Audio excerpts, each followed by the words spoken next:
This happened a couple years ago, but some of our mutual friends still think I was the idiot in this situation, so I thought I would submit myself to judgment. I was living with and discussing marriage with a girl I'd been dating for around 3 years. She went off on a school trip around the end of February or beginning of March, and when she came back, things seemed off. It was just little things, like she started texting love you instead of love you and stuff like that. I finally asked her what the deal was around the end of April, and we ended up taking a break.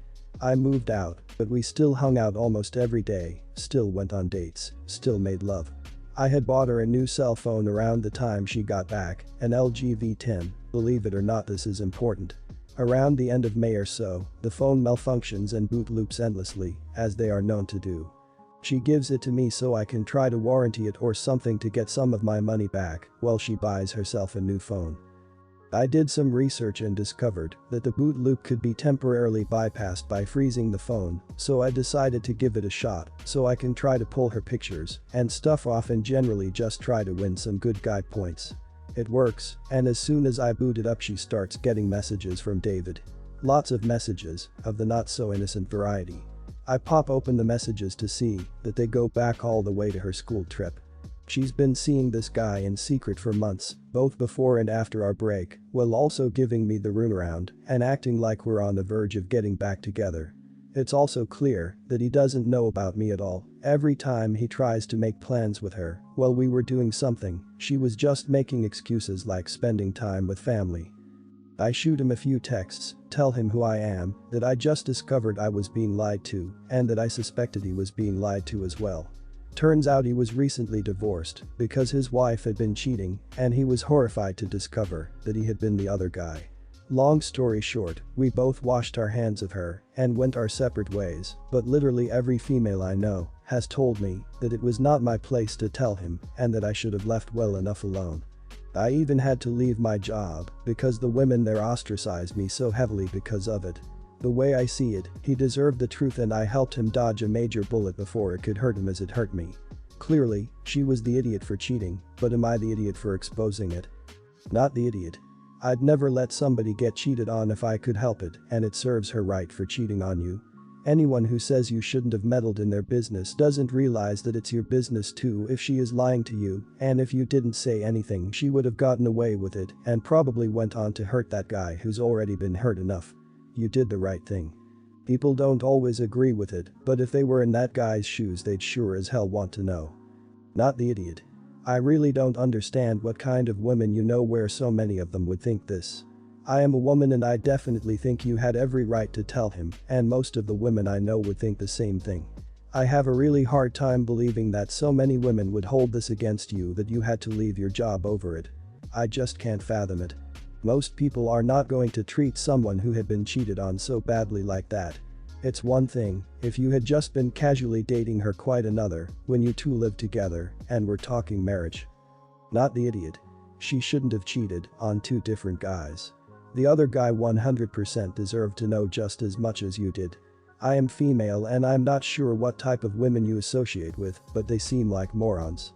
I would ask them if a guy was cheating on their female friend and the other woman didn't about it, would they still think it's wrong to tell the other woman and both ditch him? Chances are they would say it was just girls looking out for each other and be quite proud of it. Good on you, I hope she learned her lesson.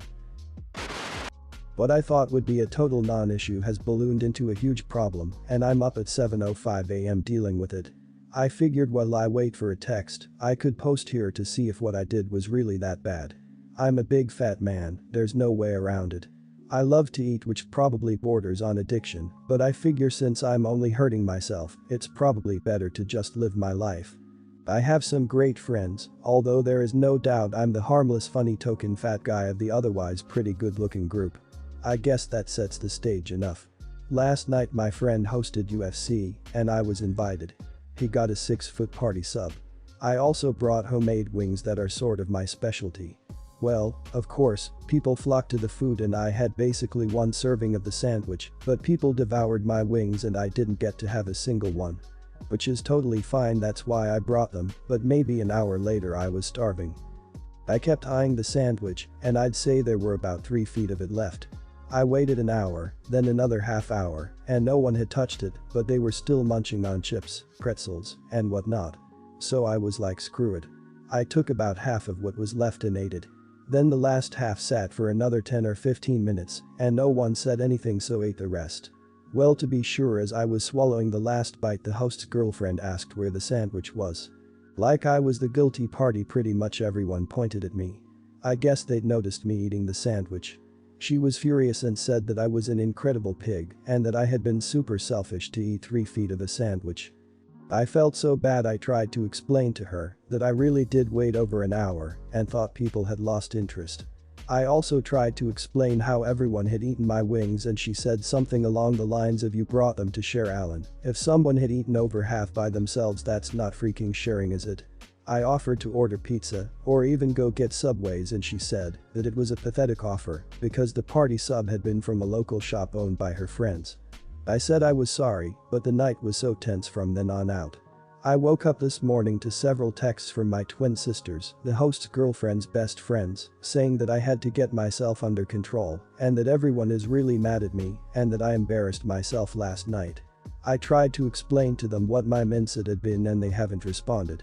Was I the idiot for eating that much of the sandwich last night? You're the idiot. Eat before you go to a party so you don't do that again. I'm also a heavy eater. I'd never even consider eating that much of something at a party or get together. Letting it sit for an hour doesn't mean anything. Others might have just been waiting to grab it after the fight. You said in a comment you polished it off during the fight. The wings prove the point. You were bummed that others ate all the wings and you didn't get a chance to have any, just like the people complaining about the sandwich they brought. Everyone's the idiot here. You were wrong to have almost all of the party sub. It was selfish. The host's girlfriend should not have shouted at you. She caused a scene and made things uncomfortable. Your offer to order more food was a good enough apology for getting carried away with the sub. It may well be the case that you do this often and your friends are all a bit sick of it. Shouting at you and causing a scene is not the way to bring it up, but it might be worth considering that your behavior around food might be a source of irritation in your group. You're the idiot. Wings are cheap. A 6-foot sub isn't. You ate over half. That was their special midnight snack or breakfast. Their response was poor as it was emotional. As you know, it is really frustrating when you want to eat something, you wait until you are ready, then it's not available. Being large can inconvenience everybody in your life. But it doesn't have to. Think of how you affect others with your issues, try to mitigate the inconvenience you cause, and people will love you for your compassion. My daughter Molly, 13, plays football, that's English football or soccer by the way, for a team, and they train every Sunday. She has been playing for years but has only been with this team for a few months. Molly loves football and is very talented, and her coach Chelsea is very pleased with her. However, on the team, there are a group of 5 girls who don't like Molly. They all go to the same school, and their parents all know each other, and as often happens with teenage girls, it gets quite cliquey and territorial. This group sees themselves as the real team and pretty much only works with each other during matches and doesn't support anyone who isn't in their group. Molly has been told by this group that she isn't welcome. The worst of them is a girl called Amy. A talented player, but really dislikes Molly for some reason. She has made Molly cry before and has only gotten worse after being told by Chelsea to tone the mean girl stuff down. The day was a big match and Molly scored what turned out to be the winning goal. What should have been a happy day turned bad when Molly came out of the locker room in tears, saying that Amy and her friends had hidden her stuff and that Amy had told her she was useless and only on the team because Chelsea felt sorry for her. Chelsea found the stuff and had a word with Amy and her mum, saying that any more bullying would result in her being kicked off the team. This made Amy cry, and Amy's mum then had a go at me, saying Molly needs to grow up and accept what she calls typical girls teasing each other. I know the difference between teasing and bullying, and as an adult, she should too. The thing is that if Amy gets kicked out, her gang of bullies will still be there, and I can't imagine it would be much fun for Molly if it was there. Chelsea has said that she'd be willing to kick out Molly's group as well if they cause trouble, as enough girls are trying to get a place on the team to replace them. But I feel like that would cause problems down the line, especially with the other parents. Molly spent most of the day crying, and due to that, I am thinking of pulling her out of the team. She loves football and is good at it, but if she's leaving something that she's supposed to be having fun in tears, then we have a problem. We can find her another team since there are loads out there. The only problem is that I feel like if I pull her out, she may come out feeling like she was the problem and that she's being punished even though she's the victim, especially since Chelsea is willing to deal with the bullies once and for all, so it feels like we are letting them and their parents win.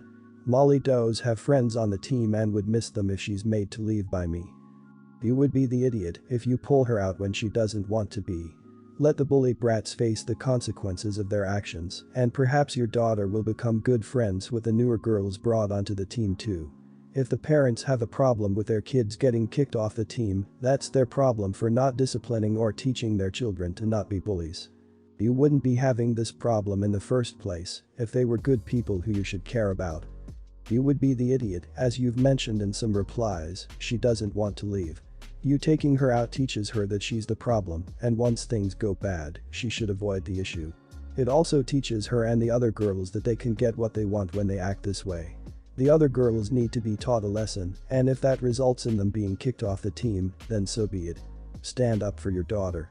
Use this as a chance to show her you are on her side and will fight for her. It'll show her that she can rely on you and go to you for support. You would be the idiot. Speaking strategically here, you are in a great place to have a coach willing to kick Amy and all of the bullies off of the team, as well as having a situation already set up where the next time for Amy, and the time after that for the bullies, they are gone. If you pull your daughter out, think of what someone else's daughter is going to have to go through. This will make the team as a whole a more friendly environment, and everyone will have more fun. You would be a fool to pass up this opportunity. My wife and I have 2 kids, Christopher, 9, and Sadie, 12. For Chris's birthday, last Friday, my wife and I decided to get him a dog, which he has been asking for since he could talk, and we feel he's finally responsible enough to walk and feed a dog himself. My wife and I decided to adopt an older dog, not a puppy, and a medium-sized dog, and preferably a girl dog, because I've heard they have better temperaments. Other than that, it was up to me to pick one at the Humane Society, and when I got there, I immediately fell in love with a sweet 30-pound pit mix with beautiful green eyes. When I saw her name was Sadie like our daughter, I thought it was a sign that she belonged with our family. My wife thought the coincidence was funny when I told her, too, which is important. So I arranged the adoption, and the shelter agreed we'd pick her up last Friday after a birthday dinner for Chris. I pretended we were stopping at another place in the plaza and went inside and came out with dog, Sadie. Both kids were thrilled, but Chris was the happiest I'd ever seen him, and everything was perfect until I told them her name. My daughter Sadie instantly said it was super embarrassing to have the same name as the dog and immediately insisted that Chris change Sadie's name. She kept trying to make him promise, but she was already spoiling the birthday gift before we even left the parking lot, so I told her we'd talk about it later. Well, this week has been hellish. Chris is insistent we keep Sadie's name because she's 4 years old and has had that name her whole life. He says you wouldn't rename a 4-year-old person, and I think he has a point. I also think it's cute and funny that they have the same name. My daughter for some reason is mortified by this and won't even interact with me, her brother, or the dog. My wife, who thought it was cute at first, now says she sees Sadie's point and thinks we need to change the dog's name. I put my foot down because this is Chris's birthday present and his choice. Am I the idiot for not wanting to change the dog's name? You're the idiot. By having the same name as a dog, you're basically telling your daughter she's no more important to you than the dog is. You need to make sure you're giving your daughter the right message. Chris is a little boy and thinks it's funny that his sister is now being demeaned in this way. If your daughter Sadie feels like it's embarrassing, you should respect her enough to call the dog something different. She feels like you're giving her the message that she is as important to you as a dog is. You are the idiot. All you keep replying is about what your 9-year-old son wants and ignoring your daughter's feelings entirely. It was a mistake to give this dog to your son without changing the name or guiding your son to understand it wouldn't in any way be cruel to give the dog a cute nickname to help any confusion. I also am feeling a gender bias, and this situation may end up putting a strain on your relationship with your daughter, but they put the new Sadie first. You're the idiot. I don't even have to explain why if it was a normal person. But since you are a special case, let me just say it is extremely demeaning and insulting for your daughter, especially at her age. Her confidence would take a hit. You are just allowing others to roast her on a platter. And your boy is 9. Trust me when I say this. He will make use of the dog's name to get back at his sister during sibling fights. Get yourself a pet donkey and give it your name. Let's see how you deal when friends, family, and the neighborhood start making jokes at your expense. I'm 27 and my sister is 26. We were close growing up, but as my sister got into her teens she got into partying, trying new substances, negative attention from boys, guys wanting to spend big money on her, the works. She didn't slow down over time in terms of checking in with her mental health, assessing her actions, etc. She grew more and more distant from me, becoming aggressive and hostile. She hated our parents all of a sudden. My mom and dad begged her to go to therapy and even paid big money for her to be seen and booked appointments for her, but she never showed. She had 3 kids with 2 men we'd never even met by 22, which she dumped on my parents after being away from home for so long that we didn't even know she was pregnant. She blamed them because they never gave her an exciting enough life, despite the trips to Disneyland every 3 years and money they spent on us for extracurricular activities. She went to North Carolina for a while, then came back into our lives. My parents insisted that she go into therapy. She's been going for the past 2.5 years and is really on the up. Recently she started to go out again as she feels ready for the dating scene. She met a guy on a Christian dating app of all places and went out on a few dates with him. She came back happy the first time, but the second time she was upset. She told me that she confessed to him that she had 3 babies. He said, "Oh wow, that's a lot. You never told me." I'm sorry, that information changes a lot because I'm not willing to be with someone who has 3 kids already at the age of 26. There was a scene, her words, at the restaurant and she accused him of shaming her, mom shaming her, that he wasn't even giving her a chance, that she deserved better, etc. She said when she told him the kids had 2 different dads, he had an uncomfortable look on his face. To compound the issue, she went on Facebook and wrote a lengthy rant dishonestly, in my view, accusing him of being a misogynist and tagged him in it, which obviously employers and future girlfriends might be like, what? I told my sister as gently as I could that he wasn't shaming her, her choices were simply incompatible with his goals. The info I've written about what he said is verbatim what my sister told me, none of that sounds shamey to me. I told her there were plenty of great guys out there who would love to be a part of her life story, but there are also going to be people put off by the fact that she's got 3 kids, and that's okay. They're allowed to be.